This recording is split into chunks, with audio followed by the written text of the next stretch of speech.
Davis, 2 scholarship winners. So why don't we start with those 2? Any questions?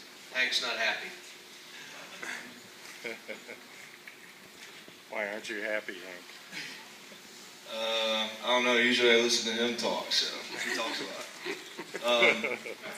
No, it's just kind of a funny story. I'm taking his scholarship away. No, I wasn't even supposed to come here. I actually quit baseball to come here. The way this all worked out was pretty cool. So I just want to thank Coach Cal for the opportunity. It's pretty cool.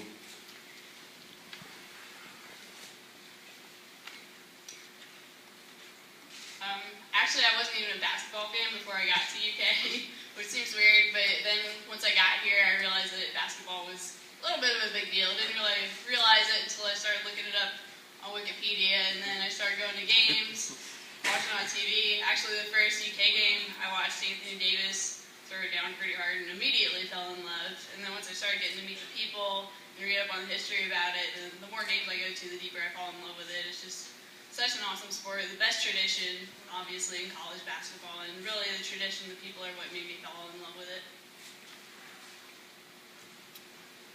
Any other questions for these 2? Congrats. Thank you. Thank you. Yeah, you go that way and go eat. Food in there for you. Thanks, guys. Yes.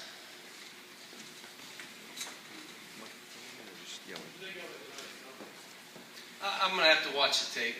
A lot of one-handed catches, which drove me nuts, which means they were playing sloppy.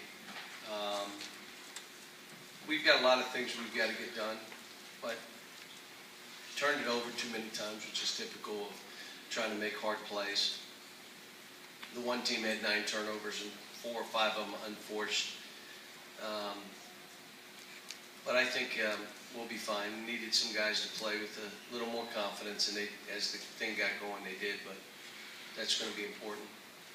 That was going to be the catches you talked about. Was that showmanship, showboating? No, they're just sloppy. They're just not, they're not into that mode yet. I mean, we fumbled balls to start the game, and I thought Dakari played great. He just didn't make any free throws. And you can't play, get in there, and we're throwing you the ball and you miss free throws. But I thought he played great. He played hard.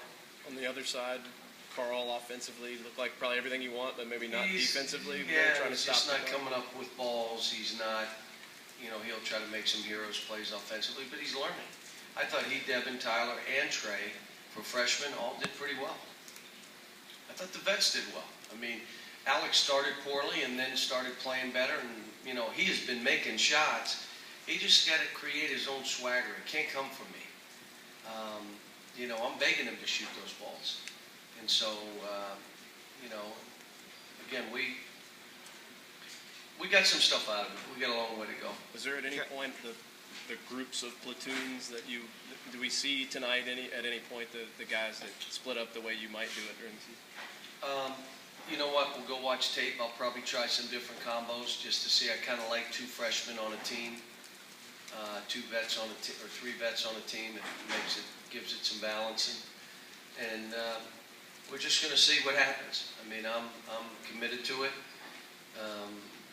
It's the best thing for these players, and now we got to make it the best thing for our team. Was Alex more comfortable with the twins, John? Was Alex more comfortable with the twins? Do you think? Maybe that was it. I mean, I thought he missed 3 1-footers. I don't think that had to do with the twins or anything else. And then he missed a couple jumpers, and then he didn't want to make plays. So, Cal, Andrew had turnovers that first half. But whichever, even when you changed the teams up, it seemed like things ran a little better with him. Is that the case in practice? What was that? Teams seemed to look a little better when he was running it, whichever team, whatever you put together. Andrew. No, he had too many turnovers in the first half. The pressure came, he put his head down and just went. You can't do that. But again, you got to understand that there's 2 things that are happening. In a normal situation, I can get by a man and I can get one to the basket. The problem is, in this gym, there's 2 7-footers. There are 2. Well, there's not. There's like 3, and there's another 6'10" guy that's jumping out of the building. So all those plays end up being turnovers. The same I was saying with Trey and Alex rebounding. Well, get in there and rebound. Yeah, it's them and 2 7-footers. And everybody's battling. It's just unusually big and long.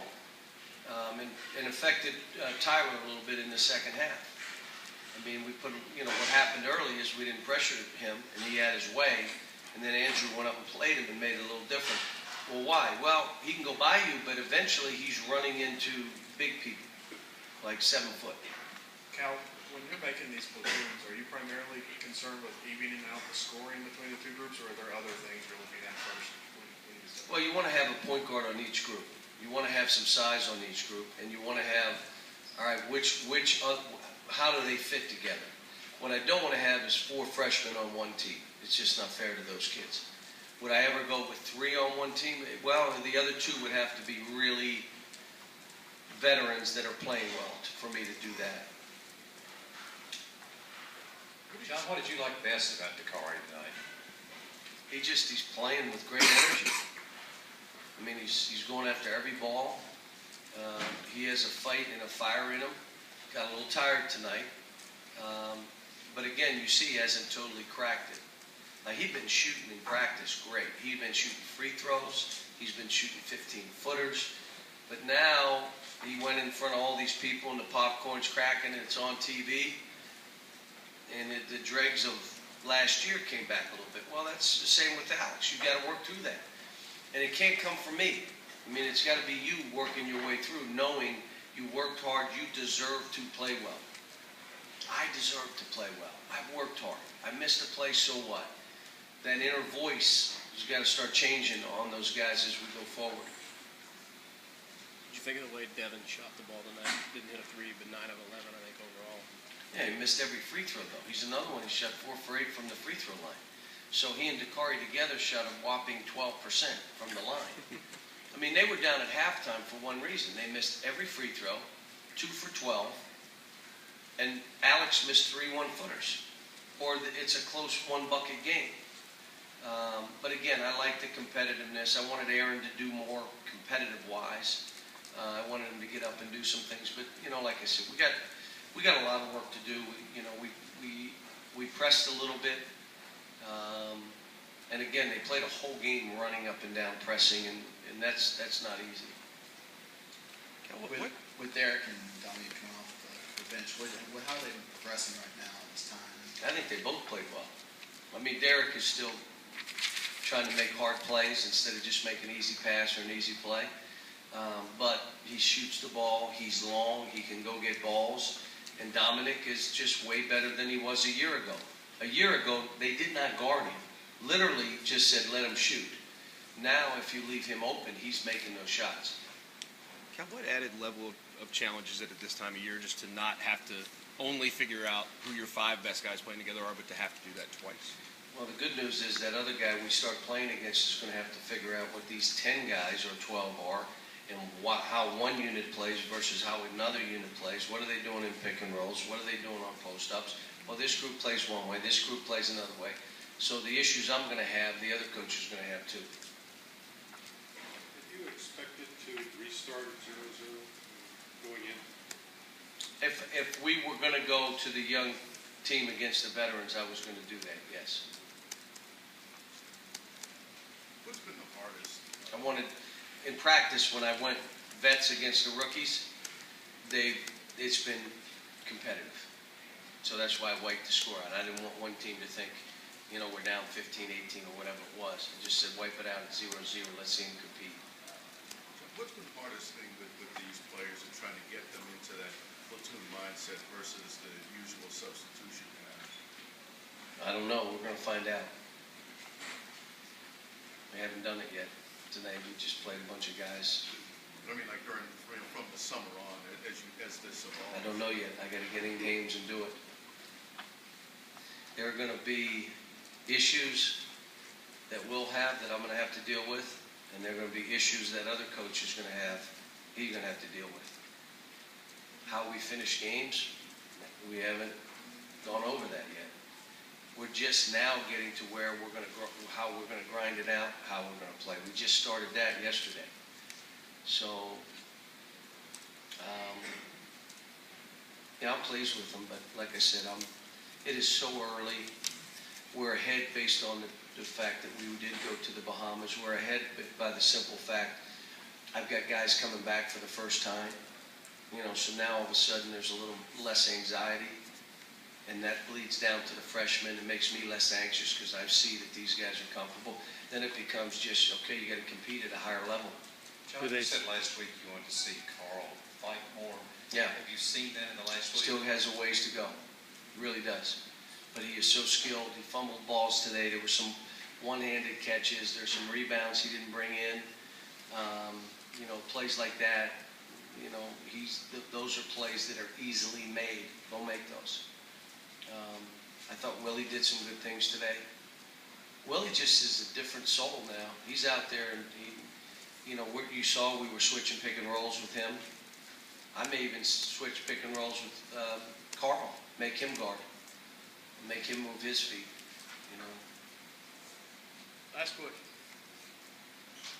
Now, when you were talking about everything this year, Say again? Well, I don't know if you remember some of our blue-white games. Like Terrence Jones had 50. You remember some of the blue-white games? Like this is one where we tried to guard each other. Got a few breakouts. Reality of it is, in the half court, we're hard to score against. You know why? You're not getting anything near the basket. So now you got to take jumpers. You got to figure out where you can get drives and try to get fouled. Like I told Tony, I don't know if we're just that bad offensively or if we're hard to score against.